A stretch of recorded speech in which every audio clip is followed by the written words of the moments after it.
रूही सबसे ज़्यादा प्यार मिसेस अग्रवाल यानी कि अपनी माँ से ही करती थी। उनके जाने के बाद रूही ने कॉलेज, क्लब हर जगह जाना बंद कर दिया था। मिस्टर अग्रवाल बिजनेस ट्रिप पर चले गए थे। रूही घर के हिस्से में बने बार में बैठकर मिसेस अग्रवाल को याद करके बस ड्रिंक पर ड्रिंक पीती रहती और वहीं सो जाती। कॉलेज में रूही के ना आने पर अरमान का ग्रुप बड़े सुकून से था। अरमान तुलसी से बात करना चाहता, उसके करीब रहकर उसे जानना चाहता, लेकिन तुलसी बस अपनी पढ़ाई में मगन रहती। जानवी अपने सोशल मीडिया वाले फ्रेंड्स से बातें करती रहती और इस तरह कॉलेज में उसका टाइम पास होता। यार तुलसी प्लीज़ ना, आज लाइब्रेरी मत जाओ। चलो ना, मस्त गर्मा गर्म समोसे और चाय का मज़ा लेते हैं। वैसे भी आजकल वो चुड़ैल की आत्मा गायब है तो टेंशन की कोई बात नहीं। जानवी ने कहा तो तुलसी ना नहीं कह पाई और उसके साथ कैंटीन चली आई। यहाँ अरमान और उसका ग्रुप पहले से मौजूद था। तुलसी को देखते ही अरमान का दिल खुश हो गया। देखा हजारों दफ़ा आपको, फिर बेकरारी कैसी है, संभाले संभलता नहीं ये दिल, कुछ आप में बात ऐसी है। सिद्धांत ने अरमान को छेड़ते हुए गुनगुनाया तो हिमेश ने भी गुनगुनाते हुए उसका साथ दिया। अरमान ने दोनों को आंखें दिखाईं। शट अप यार, तुम लोग क्यों बिना मतलब उसे उकसा रहे हो? तुम लोगों को पता है रूही एक साइको है। उसे जरा भी भनक लग गई तो वो इस लड़की का नामो निशान मिटा देगी और तुम लोग हमेशा की तरह बस हाथ पर हाथ धरे बैठे रहना। और अरमान, तुम कब से ये बेतुकी हरकतें करने लगे? कम से कम मुझे तुमसे तो ये उम्मीद नहीं थी, कृतिका ने कहा और तुलसी और जानवी की टेबल की तरफ देखते हुए बाहर निकल गई। तुम कृतिका की बात पर ध्यान मत दो, अपने दिल की सुनो, और अपने दिल की सुनना कोई गलत काम नहीं है। कोई तुम्हारा साथ दे या न दे, मैं हमेशा तुम्हारे साथ हूँ। और मैं भी, सिद्धांत ने कहा तो हिमेश ने भी कहा। अरमान ने बस फीकी सी मुस्कुराहट के साथ दोनों को देखा। रूही तुलसी के साथ कुछ गलत करे ये सोचकर भी उसका दिल धक धक कर रहा था। तुलसी अब हर रोज कॉलेज के बाद बेकरी जाने लगी थी। वहाँ रोनिता ने उसे बेकिंग करना सिखा दिया था। केक बनाने में वो अभी भी थोड़ी कच्ची थी। परफेक्ट केक वो अब तक नहीं सीख पाई थी, लेकिन उसकी कोशिश जारी थी। रोनिता उसे हर छोटी छोटी टिप्स देती रहती जिससे तुलसी के लिए बेकिंग करना थोड़ा आसान हो जाता। बरखा आंटी को अब तक उसका काम कुछ खास पसंद नहीं आया था। तुलसी ज़्यादा बातें ना करके बस अपने काम पर ध्यान देती और उसकी यही आदत बरखा आंटी को पसंद थी और यही वजह थी कि उन्होंने अब तक तुलसी को काम से निकाला नहीं था। घर को ठीक करवाने में पैसे काफ़ी ज़्यादा खर्च हो गए थे और उसे इस नए काम में सैलरी मिलेगी या नहीं और कितनी मिलेगी इस बारे में उसे कोई नॉलेज नहीं था। एक रोज़ उसे फिर दंगल के बारे में पता चला और वो इस बार भी बस जीतना चाहती थी क्योंकि ये उसकी ज़रूरत थी। इनाम की राशि कम थी लेकिन तुलसी के लिए काफ़ी थी। कम में गुजारा करना उसे आता था, लेकिन आई और ऋतु के लिए वो कमी नहीं रखना चाहती थी। घर खर्च से ज़्यादा आई की बीपी और शुगर की दवाइयों में पैसा खर्च होता और तुलसी नहीं चाहती थी कि उसकी वजह से आई को कोई भी परेशानी हो। आज वो बिना किसी को बताए दंगल के लिए पहुंच चुकी थी। सिद्धांत ने तुलसी और उसकी फैमिली के बारे में पता करना शुरू कर दिया था और इसके लिए वो अक्सर छुप छुपाकर तुलसी का पीछा किया करता।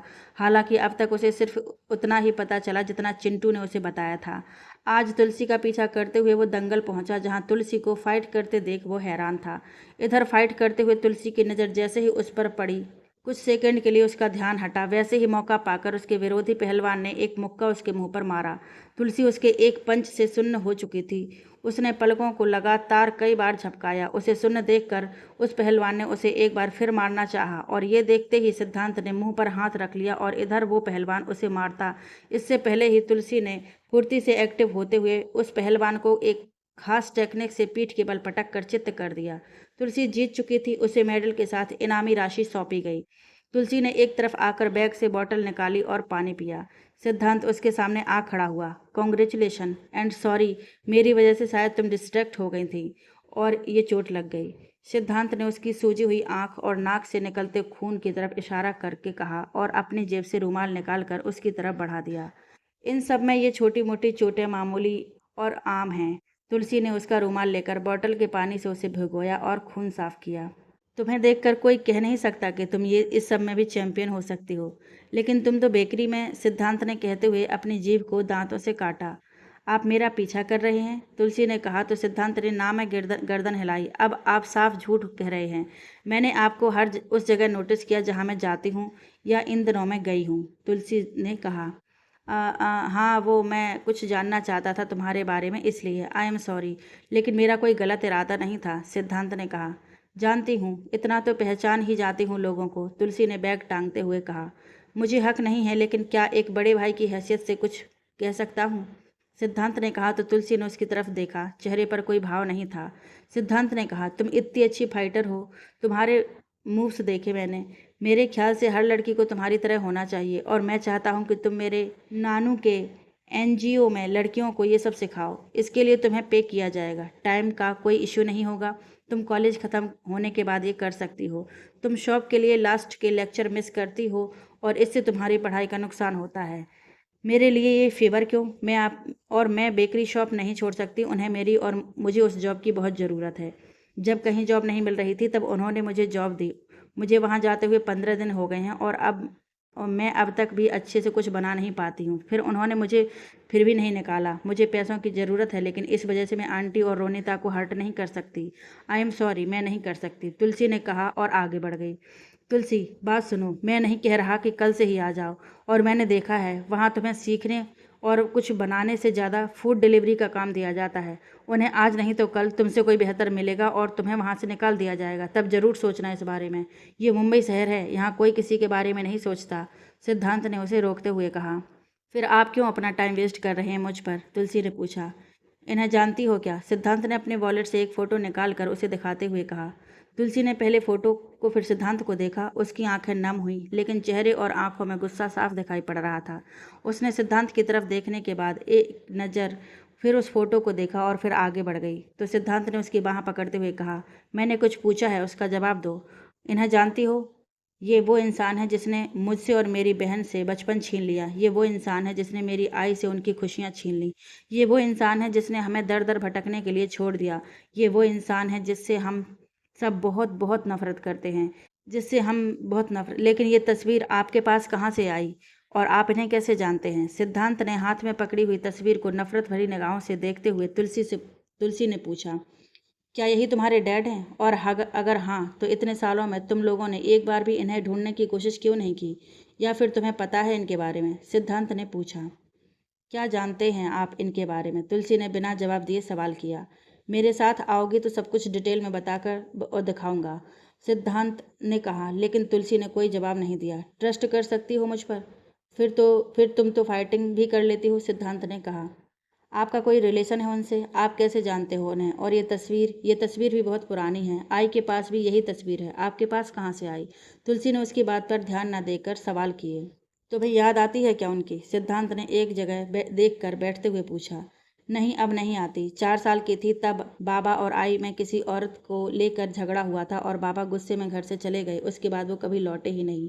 आई बाबा को ढूंढना चाहती थी, लेकिन ना वो ऋतु और मुझे साथ लेकर बाबा को ढूंढ पाती, ना हमें घर में अकेले छोड़कर। वो जानती थी अकेली औरत लोगों के लिए मौका होती है।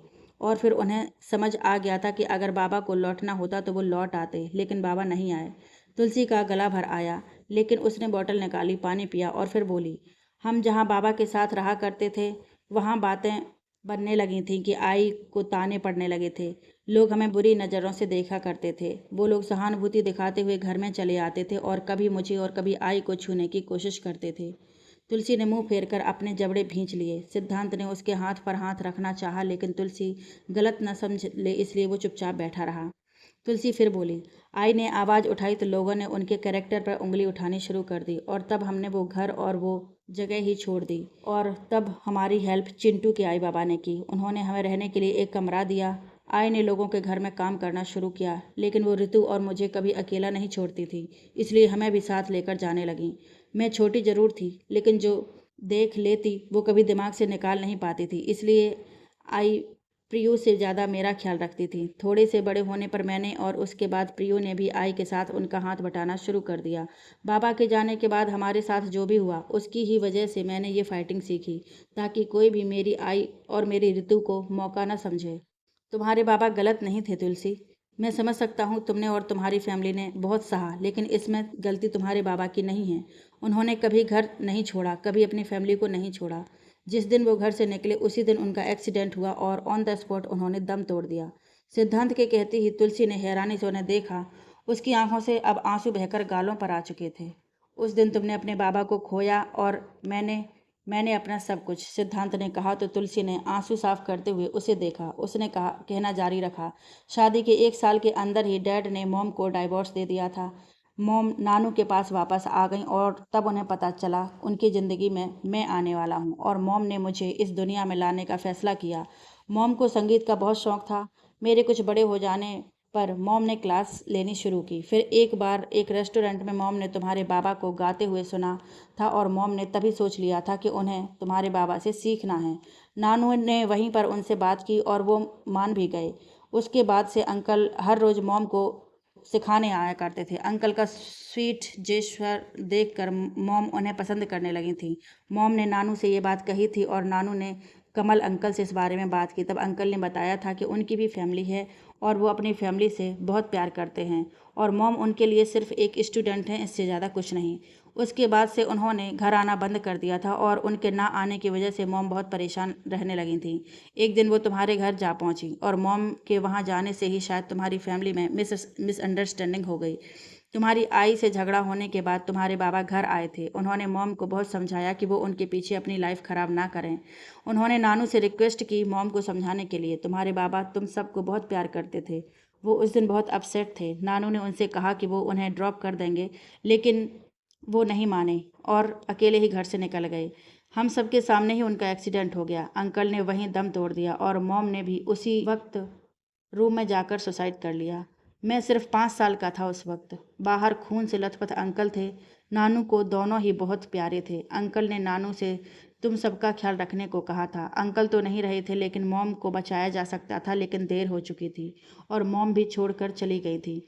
नानू सदमे में चले गए थे। उन्हें लगता था ये सब उनकी वजह से हुआ। वो वक्त रहते ही मॉम को रोक लेते तो अंकल और मॉम दोनों जिंदा होते। मेरे पास नानू के सिवाय कोई नहीं था। नानू की तबीयत खराब रहने लगी थी। नानू ने तुम लोगों के बारे में पता लगाने की कोशिश की, लेकिन कुछ भी पता नहीं लग पाया। नानू ने भी अपनी खराब तबीयत के चलते कोशिश करना बंद कर दिया। वो बेड पर आ गए थे और उसी वक्त मैं उन्होंने मुझे सब कुछ बताया था। वो चाहते थे कि बड़े होकर मैं कमल अंकल की फैमिली को ढूंढूं और उनका साथ दूं। फिर कुछ वक्त बाद नानू भी मुझे छोड़ गए और बस तब से मैं अकेला ही हूँ। अकेला तो मैं 5 साल की उम्र से ही हो गया था, लेकिन नानू के जाने के बाद सब कुछ खत्म हो गया। तुम अपने बाबा से नफरत मत करो तुलसी। जो हुआ वो बस नियति थी। किसी का कोई दोष नहीं था उसमें। तुलसी ने उसके हाथ को सहलाया तो सिद्धांत ने अपनी नम आंखों को साफ करके कहा, क्या तुम अपनी आई और बहन को ये सब बताने वाली हो? तुम्हारी तरह उन्हें भी तो गलतफहमी हुई है। वो भी अंकल से नफरत करते होंगे। सिद्धांत ने पूछा। मैं किसी को कुछ नहीं बताऊंगी और ना ही आप किसी को कुछ कहेंगे। ये बात सिर्फ आप और मैं जानते हैं और ये हम तक ही रहनी चाहिए। आई अब भी अपने तकिए के नीचे बाबा की तस्वीर रखकर सोती हैं। सुबह उठकर सबसे पहले बाबा की तस्वीर देखती हैं। अगर वो बाबा से नफरत करती तो वो अपना दिन बाबा की तस्वीर देखकर शुरू नहीं करती। मुझे पता है आई को अब भी बाबा का इंतजार है। ये जानकर कि बाबा अब नहीं रहे, आई जी नहीं पाएंगी और मैं ये होने नहीं दे सकती। तुलसी ने अब उठते हुए कहा। तुम बहुत स्ट्रांग और समझदार हो। सिद्धांत ने उसके सिर पर हाथ फेर कर कहा। वक्त और हालात सब सिखा देते हैं, तुलसी ने कहा। तुम्हारे बाबा की यादें मैंने संभाल के रखी हैं, तुम चाहो तो देख सकती हो। मुझे पता है कुछ बुरे लोगों और बुरी यादों की वजह से तुम सब पर विश्वास नहीं करती होगी, लेकिन मैं बुरा नहीं हूँ। हाँ, तुम्हें वक्त लगेगा मुझ पर भरोसा करने में और ये अच्छी बात भी है। जानता हूँ तुम्हें किसी सहारे की ज़रूरत नहीं है, लेकिन फिर भी अगर कोई प्रॉब्लम हो तो मुझे अपना भाई मानकर हक से कह सकती हो। मैं हमेशा तुम्हारे साथ खड़ा रहूँगा, वक्त अच्छा हो या बुरा। सिद्धांत ने कहा। मुझे भरोसा है आप पर। बाबा की यादें आपके साथ नहीं रख सक अपने साथ नहीं रख सकती, लेकिन एक बार देखना चाहूँगी, पर आज नहीं फिर कभी। आज आप मेरे साथ आ सकते हैं आई के हाथों का खाना खाने, तुलसी ने कहा तो सिद्धांत की आंखें नम हो गईं।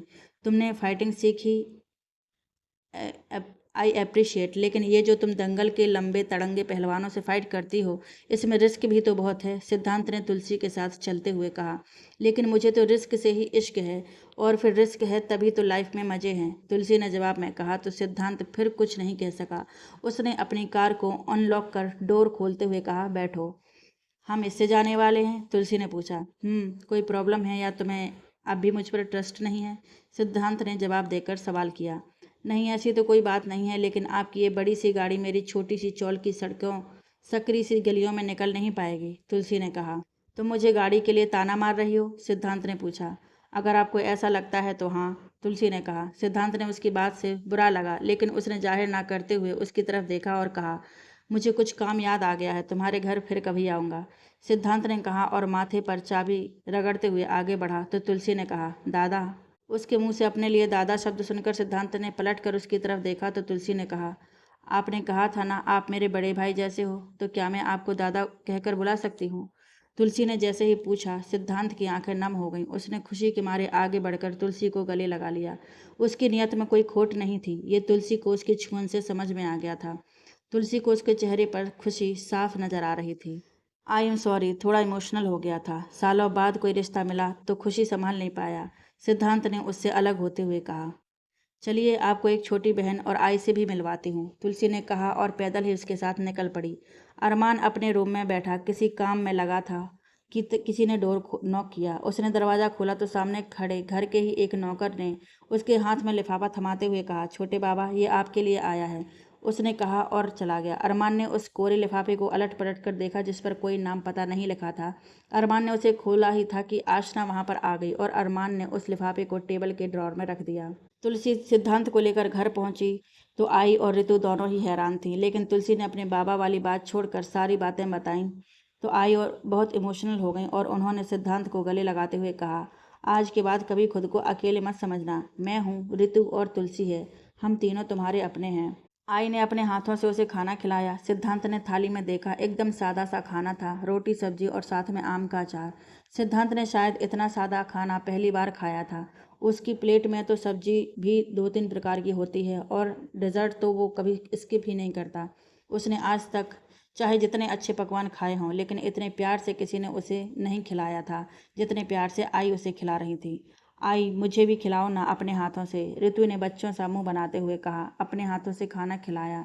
आई ने तीनों को अपने हाथों से खाना खिलाया। सबका खाना होते ही आई ने तीनों को मीठे में गुड़ की डली दी तो सिद्धांत ने हैरानी से उनकी तरफ देखा, फिर तुलसी की तरफ। ये हमारे वाला डिज़र्ट है, हेल्दी भी है और टेस्टी भी, इससे ना फैट बढ़ेगा ना कोई प्रॉब्लम, तुलसी ने कहा तो सिद्धांत ने फिर बिना कुछ कहे गुड़ की डली मुंह में रख ली। रात ज़्यादा होने पर सिद्धांत घर आया। अरमान ने आशना के जाने के बाद लिफाफा खोला जिसमें तुलसी और सिद्धांत की अलग अलग एंगल से फोटोज ली गई थी। सिद्धांत को तुलसी के गले लगे देखकर अरमान के चेहरे के भाव बदल गए, लेकिन अगले ही पल उसने खुद को समझा लिया और अगले दिन सिद्धांत से इस बारे में बात करने की सोची।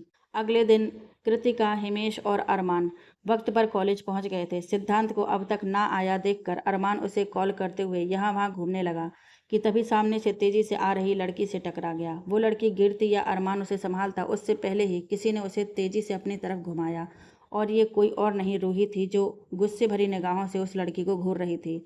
उसने उस लड़की का हाथ पकड़ा और उसे लगभग घसीटते हुए कैंटीन लेकर आई। उसने कैंटीन से कोक की बोतल उठाकर सीधा उस लड़की के सिर पर दे मारी। सब के सब फटी आंखों से ये सब देख रहे थे। अरमान ने आकर रूही की बाह पकड़ी और गुस्से से कहा, रूही ये क्या पागलपन है, इसकी हिम्मत भी कैसे हुई तुम्हारे करीब जाने की, इसे तो मैं यहीं जिंदा दफन कर दूंगी, रूही ने गुस्से से हाँफते हुए कहा।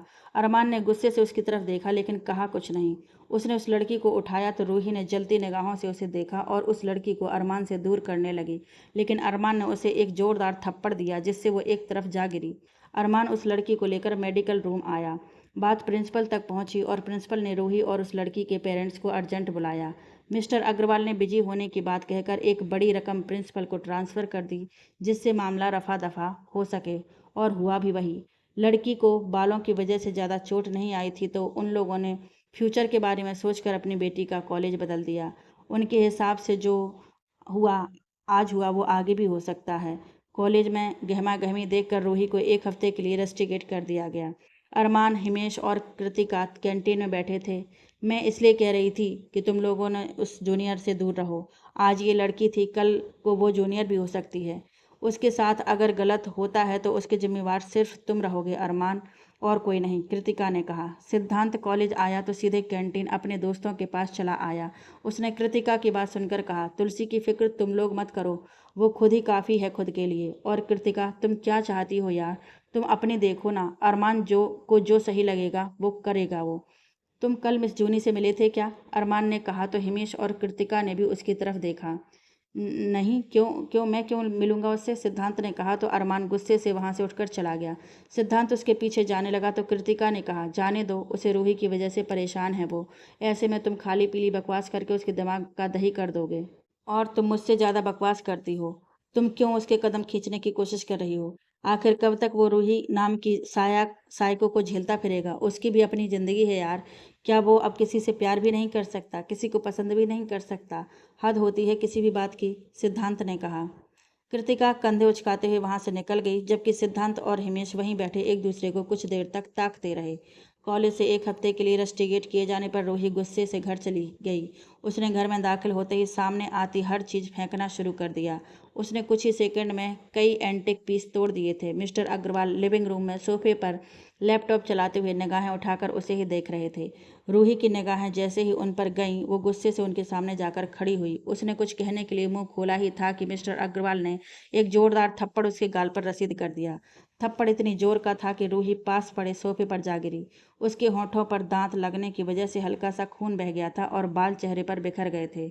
उसने अपने बालों को पीछे किया ही था कि मिस्टर अग्रवाल ने उसके हाथ को पकड़कर झटके से उसे खड़ा किया और उसके बाल खींचते हुए उसके जबड़े को अपने हाथों से दबाते हुए गुस्से से दांत पीसते हुए कहा, तुम्हें पता भी है तुम्हारी वजह से उस 2 कौड़ी के प्रिंसिपल ने मुझे कितनी बातें सुनाई हैं? वो 2 टके की लड़की तुम्हारे खिलाफ पुलिस कंप्लेन करवाना चाहती थी। मुझे मुझे माफ़ी मांगनी पड़ी। मुझे झुकना पड़ा उन छोटे लोगों के सामने। किसकी वजह से? तुम्हारी वजह से। डैड, रूही ने अपना जबड़ा और बाल छुड़ाने की कोशिश करके कहा, लेकिन मिस्टर अग्रवाल ने उसे चुप कराते हुए कहा, एक भी शब्द अपनी जुबान से निकाला तो हमेशा के लिए मुंह बंद कर दूंगा तुम्हारा, समझी? अब जाओ, दफा हो जाओ मेरे सामने से। बेवकूफ़ लड़की, जैसी माँ वैसी ही बेटी। एक लड़का नहीं फंसाया जा रहा। मिस्टर अग्रवाल ने उसे झटके से छोड़ते हुए कहा तो रूही ने अपनी लाल गुस्से से भरी नज़रों से उन्हें घूरा और सीढ़ियों की तरफ बढ़ गई। इधर कॉलेज में तुलसी जानवी को ढूंढ रही थी कि कृतिका उसे मिल गई। तुलसी ने मुस्कुराकर उसकी तरफ देखा तो कृतिका भी मुस्कुरा दी। इफ़ यू डोंट माइंड, कुछ कहना चाहती हूँ तुमसे। तुम बिजी तो नहीं हो ना? कृतिका ने तुलसी की तरफ देखते हुए कहा। नहीं, वो मैं बस अपने दोस्त को ढूंढ रही थी। आप कहिए ना, क्या कहना चाहती हैं मुझसे? तुलसी ने कहा। तुलसी, तुम बहुत प्यारी हो, सीधी सी लड़की हो, लेकिन रूही उतनी ही खतरनाक है। वो अरमान के आसपास किसी भी लड़की को देखती है तो तुमने अभी कुछ देर पहले जो हुआ देख ही लिया होगा। कृतिका ने कहा तो तुलसी को भी कुछ देर पहले की गई रूही की हरकत याद आ गई। कृतिका ने कहा, देखो तुलसी, मुझे गलत मत समझना। मैं बस तुम्हारी भलाई चाहती हूँ और इसीलिए तुमसे कह रही हूँ कि अरमान से दूर रहने में ही तुम्हारी भलाई है। कृतिका कहकर चली गई और तुलसी उसकी बातों को ज़्यादा न सोचते हुए जानवी को ढूंढते आगे बढ़ गई। वो वॉशरूम की तरफ गई कि किसी को अचानक ही किसी ने उसे खींचकर दीवार से लगा दिया। इधर रितिका के कैंटीन से निकलने के बाद हिमेश भी निकल गया था और सिद्धांत को भी अरमान से बात करनी थी, इसलिए वो भी अरमान को ढूंढने निकल गया। लेकिन मिस मालिनी को नीचे गिरी किताबें उठाते देख वो उनकी तरफ चला गया। तुलसी ने जब देखा तो ये कोई और नहीं अरमान था। क्या बदतमीजी है, छोड़िए मुझे। तुलसी ने गुस्से से उसकी आंखों में देखते हुए कहा, कल रात तुम सिद्धांत के साथ क्यों थी और क्या कर रही थी? अरमान ने उसकी बात को अनसुना करके पूछा। ये सवाल आप अपने दोस्त से पूछेंगे तो बेहतर रहेगा, क्योंकि मैं आपके किसी भी सवाल का जवाब देने के लिए बाध्य नहीं हूँ। जूनियर हूँ, आपकी कोई गुलाम नहीं हूँ। बाहर अपनी पर्सनल लाइफ में मैं क्या करती हूँ क्या नहीं, इससे आपको कोई फर्क नहीं पड़ना चाहिए। Now leave me. तुलसी ने गुस्से से कहा तो अरमान ने उसके करीब जाकर उसकी आंखों में देखते हुए कहा, मुझे फ़र्क पड़ता है और हमेशा पड़ेगा। मैं नहीं देख सकता तुम्हें किसी और के करीब, because I like you and I really love you. Tulsi ने हैरानी से उसकी तरफ देखा, लेकिन अगले ही पल उसने बहुत ही शांति से कहा, बट आई एम नॉट। मैं प्यार में बिलीव नहीं करती और आप मुझे फोर्स नहीं कर सकते, इसलिए प्लीज़ लिव मी। तुलसी ने कहा, लेकिन अरमान ने उसके माथे पर अपने होंठ रख दिए। तो तुलसी ने अपने दांत भींच लिए। उसने अपने दोनों हाथों की तरफ देखा जिन्हें अरमान ने अपने दोनों हाथों से दीवार से सटा कर रखा हुआ था। तुलसी ने अपनी दोनों मुट्ठियां कसी और एकदम से घूमी। उसकी पीठ जैसे ही अरमान के सीने से लगी, वो थोड़ा सा आगे की तरफ झुकी। अरमान कुछ समझ पाता उससे पहले ही उसने अरमान को उठाकर पटक दिया और गिरते ही अरमान की आह निकल गई। लेकिन तुलसी आंखों में नमी लिए तेज कदमों से वहां से चली गई। अरमान जमीन पर पड़े हुए उसे जाते देखता रहा। इधर सिद्धांत अरमान को खोजते हुए कॉलेज के पिछले हिस्से में पहुंचा तो अरमान वहां लगे विशाल बरगद के पेड़ के नीचे बैठा था।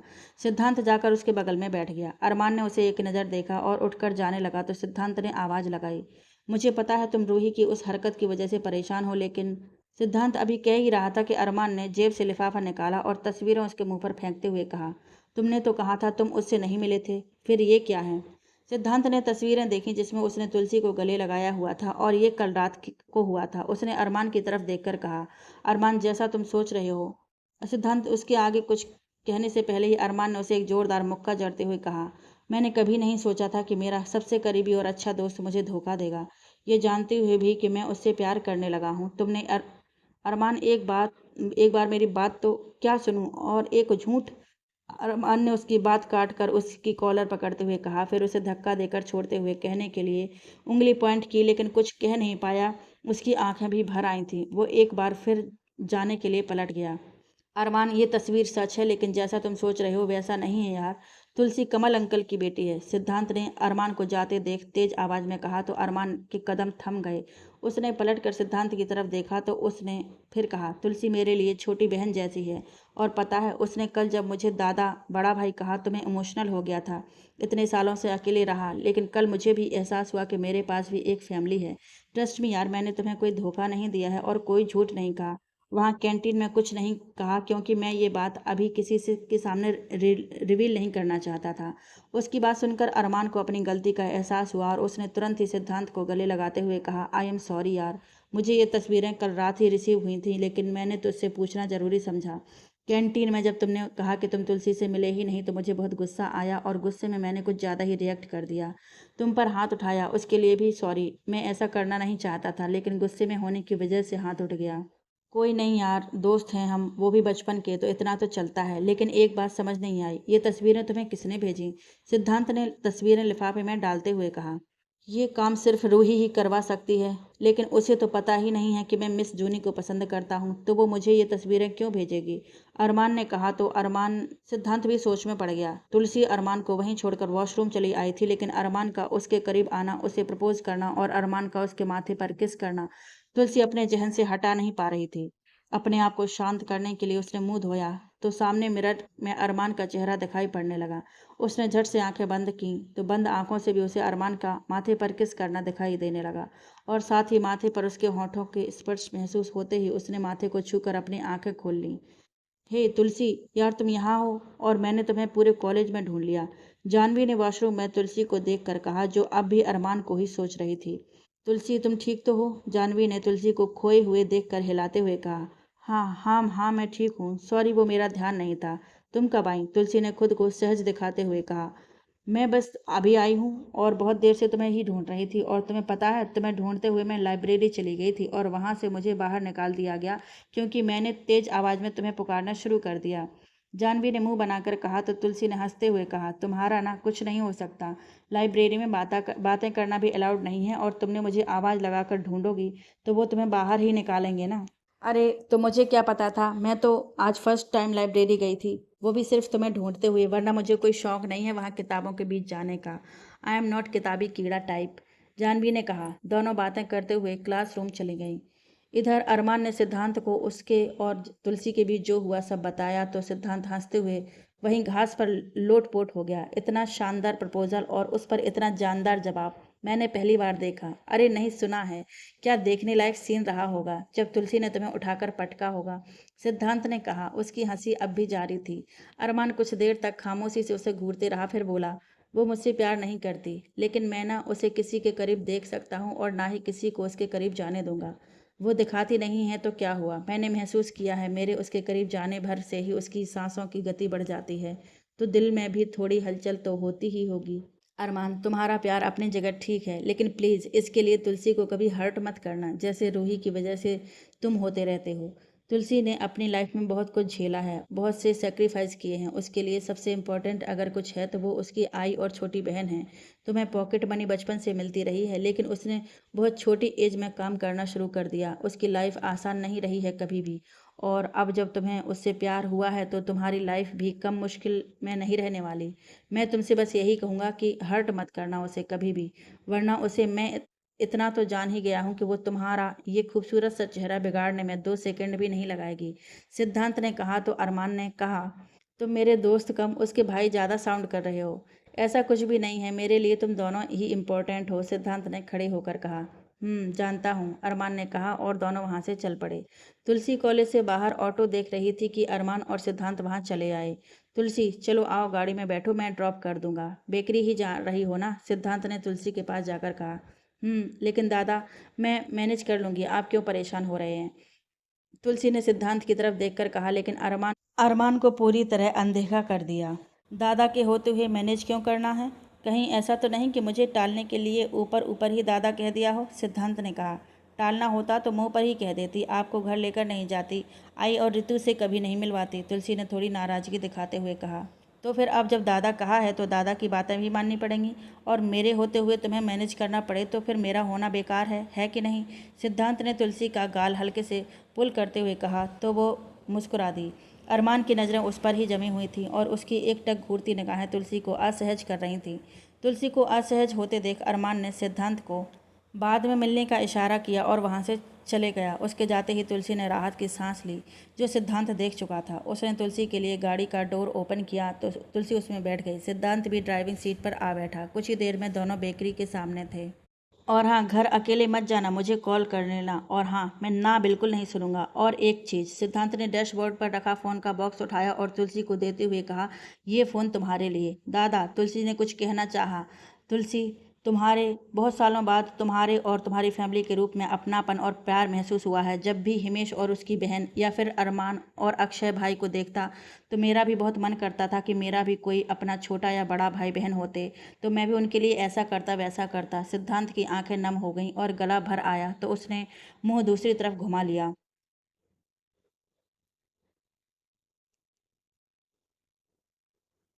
दादा, वो मेरी ही नहीं आपकी भी फैमिली है, तुलसी ने सिद्धांत की तरफ देखकर कहा। तो उसने अपनी पलकों को साफ करके कहा, तो फिर आज के बाद मुझे कभी भी मना नहीं करोगी, प्रॉमिस करो। हाँ, लेकिन जायज़ चीज़ों के लिए हर बात नहीं मानूंगी मैं आपकी, तुलसी ने कहा। तो सिद्धांत के चेहरे पर मुस्कुराहट खिल गई। इसमें मैंने अपने नंबर सेव कर दिए हैं, कॉल कर लेना, सिद्धांत ने कहा। तो तुलसी ने हाँ में सिर हिलाया और शॉप पर चली गई। सिद्धांत भी कुछ देर रुकने के बाद वहाँ से चला गया। वक्त बीता और इसी के साथ सेमेस्टर एग्जाम भी खत्म हुए और रिजल्ट भी घोषित हुआ। तुलसी ने हमेशा की तरह ही टॉप किया था, जबकि जानवी सिर्फ पासिंग मार्क्स ही ला पाई थी और वो उसी में भी खुश थी। कॉलेज में सीनियर द्वारा जूनियर्स को फ्रेशर पार्टी दी जानी थी, तो उसी को जोरों शोरों से तैयारियां चल रही थीं। पार्टी में ड्रेस कोड रखा गया था, जिसका पालन सीनियर और जूनियर दोनों को ही करना था। लड़कियों के लिए साड़ी और लड़कों के लिए 3 पीस सूट डिसाइड किया गया था। सिद्धांत, अरमान, हिमेश और कृतिका शॉपिंग के लिए गए थे। सबने अपने अपने लिए कपड़े सिलेक्ट किए। कृतिका ने अपने लिए dark green with black blouse readymade sari पसंद की थी।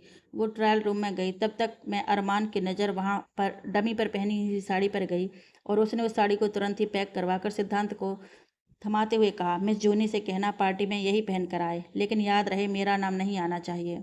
दे तो दूंगा, लेकिन मैं फोर्स नहीं करूंगा। उसकी वो मर्जी, वो पहने ना पहने। अगर तुम चाहते हो कि वो यही साड़ी पहने तो तुम खुद ही दे दो, सिद्धांत ने कहा। साले तो दोस्त है या दुश्मन? अरमान ने कहा। फिलहाल तो दोस्त ही हूँ, लेकिन भविष्य में साला बनने के चांस नजर आ रहे हैं, सिद्धांत ने कहा। फिर हिमेश की तरफ देखा, जो बेसब्री से कृतिका के इंतजार में था। ये पहले तो प्यार में था, अब लगता है मजनू बन गया है। तुझे भी तुझे अभी प्यार नहीं हुआ ना, इसलिए उछल रहा है, हिमेश ने उसकी बात सुनकर कहा। मुझे इन मामलों में पड़ना ही नहीं है। ये प्यार इश्क सब तुम्हें मुबारक हो, सिद्धांत ने कहा। क्यों बे, तुझे तो पहले दिन ही मिस जूनी की दोस्त से प्यार हो गया था। अब क्या लड़की ने भाव नहीं दिया तो तेरा प्यार 2 दिन में हवा हो गया है, हिमेश ने कहा। तो सिद्धांत ने उसे घूर कर देखा। तब तक मैं कृतिका वहां चली आई और तीनों को अपनी साड़ी दिखाने लगी। कृतिका की शॉपिंग हो चुकी थी। बिलिंग के वक्त अरमान ने तुलसी के लिए जो साड़ी खरीदी थी उसके लिए अपना कार्ड निकाला। तो सिद्धांत ने कहा, अगर बिल पे कर रहे हो तो मैं तुलसी से सच बताकर ही साड़ी दूंगा और तुम्हारा नाम सुनकर ही वो साड़ी लेगी नहीं, ये तो मैं भी पता है। इसलिए अगर चाहते हो कि वो तुम्हारी पसंद की साड़ी पहने तो बिल मुझे पे करने दे। ठीक है, जब खुद ही की मेहनत से कमाऊंगा तभी मिस जूनी के लिए कुछ बाय बाय करूंगा, अरमान ने कहा। तो सिद्धांत मुस्कुरा दिया। हिमेश और कृतिका कृतिका के लिए मैचिंग क्लच देख रहे थे। कृतिका ने ब्लैक कलर का क्लच पसंद किया और काउंटर पर उसे पैक करने को दे दिया। शॉपिंग के बाद चारों ने बाहर ही डिनर किया। सिद्धांत ने टाइम देखा तो तुलसी के बेकरी से घर जाने का वक्त हो चला था। उसने तीनों से कल सीधे पार्टी में मिलने की बात कही और निकल गया। इधर तुलसी ने काम समेटकर जूड़े को खोलकर पोनी बनाई ही थी कि सिद्धांत ने गाड़ी रोकते ही हॉर्न दिया। तुलसी ने बरखा आंटी और रोनिता को बाय किया और जल्दी से बाहर आ गई। सिद्धांत ने अंदर बैठे बैठे ही डोर खोला तो वो अंदर आकर बैठ गई। कैसा रहा दिन और काम कैसा चल रहा है? और वो तुम्हारी बेकरी वाली आंटी, तेवर बदले उनके या अभी भी वैसे ही हैं? सिद्धांत ने पूछा। दिन भी अच्छा था और काम भी अच्छा चल रहा है। पहले काम सीख रही थी तो आंटी की डांट पड़ती रहती थी, लेकिन अब जब मैं सब अच्छे से सीख गई हूँ तो मौका नहीं देती उन्हें कुछ भी कहने का, तुलसी ने मुस्कुराकर कहा। पार्टी के लिए शॉपिंग करनी है? सिद्धांत ने आगे देखकर ड्राइव करते हुए ही पूछा। दादा, मैं क्या कह रही थी, अगर पार्टी में ना आऊँ तो? वैसे भी कौन देखेगा इतना कि मैं हूँ या नहीं? तुलसी ने सीट पर तिरछे बैठते हुए सिद्धांत को देखकर पूछा। तुलसी, काम के चक्कर में खुद को मत भूलो। फिर ये कॉलेज लाइफ, ये कॉलेज पार्टी दोबारा एंजॉय करने को नहीं मिलेगी। फिर भूलो मत, तुम सेमेस्टर टॉपर हो तो हर किसी का ध्यान जाएगा ही, फिर फाइन भी लगेगा। और मैंने तुम्हारे लिए साड़ी खरीद ली है, तुम देख लो, पसंद आ जाए तो इसके लिए तो और भी चीज़ों की ज़रूरत हो, जिन भी चीज़ों की ज़रूरत हो पसंद से खरीद लेना। सिद्धांत ने गाड़ी रोककर बैक सीट पर पॉली बैग उठाया और तुलसी के हाथ में रखकर कहा, दादा, आप लाए हैं तो मुझे देखने की ज़रूरत नहीं है, और साड़ी काफ़ी है, मुझे कुछ और नहीं चाहिए। तुलसी ने कहा तो सिद्धांत ने कहा, पक्का ना? हाँ, तुलसी ने गर्दन हिलाकर मुस्कुराते हुए कहा। कुछ देर में दोनों तुलसी की चोल के बाहर थे। यहाँ से गाड़ी अंदर नहीं जा सकती थी, इसलिए गाड़ी पार्क करके दोनों पैदल ही घर की तरफ चल पड़े। इधर रूही सलून में बैठी हुई थी। एक लड़की मैनीक्योर पेडिक्योर कर रही थी तो दूसरी उसके बालों को कलर करने में लगी हुई थी। नेल सेट करते हुए लड़की से गलती से रूही की स्किन हर्ट हो गई और रूही ने लगभग चीखते हुए एक लात उस लड़की के सीने पर दे मारी, जिससे वो लड़की कुछ दूर जमीन पर जा गिरी। दर्द के मारे उसने घुटनों को मोड़ लिया और मुंह के बल जमीन पर लेट गई। उसका हाथ अपने सीने पर था। रूही अब भी चीख रही थी। उसे उस लड़की के दर्द से कोई लेना देना नहीं था, जबकि सैलून ऑनर आकर उससे माफ़ी मांग रही थी। Ma'am, we are very sorry, वो अभी नई नई ज्वाइन हुई है तो एक्सपीरियंस नहीं है उसे। आप रिलैक्स होकर बैठिए। आपका जो भी खर्चा होता है हम चार्ज नहीं करेंगे, बस आप उसे माफ़ कर दीजिए, सैलून ऑनर ने कहा। रूही ने उंगली के इशारे से ही उसे वहाँ से दफ़ा हो जाने को कहा और खुद चेयर पर सिर टिकाकर आंखें मूंद कर बैठ गई। और जो लड़की हेयर कलर कर रही थी वो उसे चुटकी बजाकर वापस काम पर लगने को कहा तो वो लड़की भी डरते हुए अपना काम बहुत ही सावधानी से करने लगी। नीचे दर्द में पड़ी उस लड़की को भी दूसरी एम्प्लॉय अपने साथ ले गई। पार्टी एक होटल गार्डन में रखी गई थी। सारे सीनियर्स पहले से ही तैयारियां देखने और सारा कुछ सेटअप करवाने के हिसाब से पहुंच गए थे। धीरे धीरे जूनियर्स भी आने लगे थे। जानवी तुलसी को पिक करने उसकी चोल पर पहुंच गई थी। उसने जब तुलसी को देखा तो बस अपलक देखती ही रह गई। रेड कलर की नेट की साड़ी पर थ्रेड वर्क किया हुआ था, जिस पर तुलसी का गोरा रंग और भी निखर कर दिख रहा था। मेकअप के नाम पर उसने सिर्फ काजल लगाया हुआ था और बस इतने से ही वो बेहद आकर्षक और खूबसूरत लग रही थी। ओ माय गॉड तुलसी यार, क्या कयामत लग रही हो। आंटी, आज तो आपकी पार्टी से वापस आने के बाद भी इसकी नज़र उतारनी पड़ेगी। जानवी ने तुलसी का हाथ पकड़कर आई से कहा तो वो मुस्कुरा दी। उन्होंने जानवी को भी काला टीका लगाते हुए कहा, मेरी दोनों बच्चियों को किसी की नज़र न लगे। तुम भी बहुत प्यारी लग रही हो, तुलसी ने जानवी को देखते हुए कहा। उसने full sleeve collar neck blouse के साथ ग्रे और ब्लैक शेड में साड़ी पहन रखी थी, जिसमें वो बहुत ही क्यूट और खूबसूरत लग रही थी। एक मिनट, हाँ, जानवी ने कहा और अपने क्लच से मेकअप किट निकालकर तुलसी को लिपस्टिक थमाकर कहा, ये लगाओ, परफेक्ट लुक आएगा। ऐसे ठीक है जानवी, तुलसी ने कहा। लगा लो ना दीदी, अच्छा लगेगा। आप रहने दो, मैं ही लगा देती हूँ, रितु ने लिपस्टिक लेकर कहा। रितु, तुलसी ने मना करना चाहा, लेकिन रितु ने उसे लिपस्टिक लगा ही दी। अब लग रही हो ना परफेक्ट, जानवी ने कहा।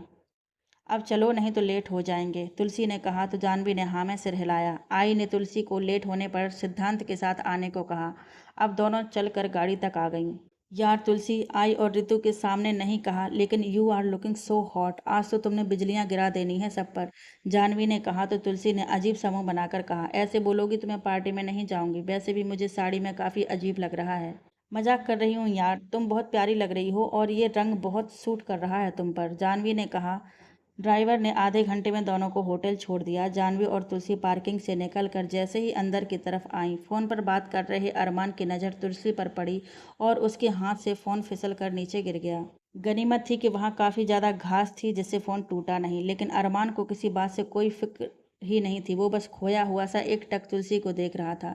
तुलसी उसकी पसंद की साड़ी में इतनी खूबसूरत लग रही थी कि अरमान की निगाहें उस पर से अपना पहरा ही नहीं हटा पा रही थी। उसकी धड़कनों की रफ्तार बहुत तेज चल रही थी, मानो दिल निकल कर ही बाहर आ जाएगा।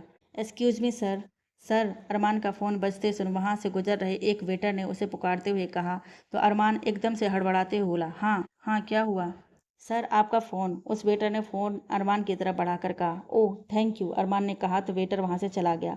अरमान ने अब देखा तो तुलसी वहाँ नहीं थी। वो फ़ोन जेब में डाल सीधा अंदर चला आया।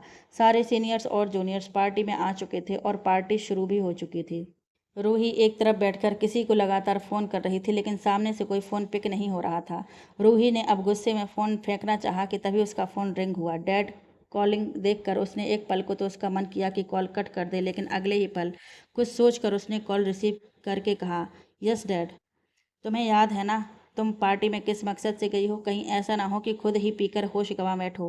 पहले ही बहुत वक्त ले लिया है तुमने मेरा, अब और वक्त नहीं मिलेगा तुम्हें। समझ लो, ये आखिरी मौका है तुम्हारे पास अरमान को हमेशा के लिए अपनी ज़िंदगी में शामिल करने के लिए, मिस्टर अग्रवाल ने कहा। सब अच्छे से याद है मुझे डैड, रूही ने थकी हुई आवाज़ में कहा। लग जाओ फिर अपने काम पर, और ध्यान रहे किसी को जरा भी शक नहीं होना चाहिए, समझी ना, मिस्टर अग्रवाल ने कहा। रखती हूँ, कहकर रूही ने कॉल कट कर दिया। रूही ने अभी कॉल कट किया ही था कि प्राइवेट नंबर से एक कॉल आई, जिसे देखकर रूही के चेहरे पर चमक आ गई। रूही ने कॉल रिसीव किया ही था कि जाने कैसे फ़ोन हाथ से फिसल गया, लेकिन रूही ने उसे गिरने से बचा लिया और झट से कॉल रिसीव करना चाहा, लेकिन तब तक कॉल कट चुकी थी।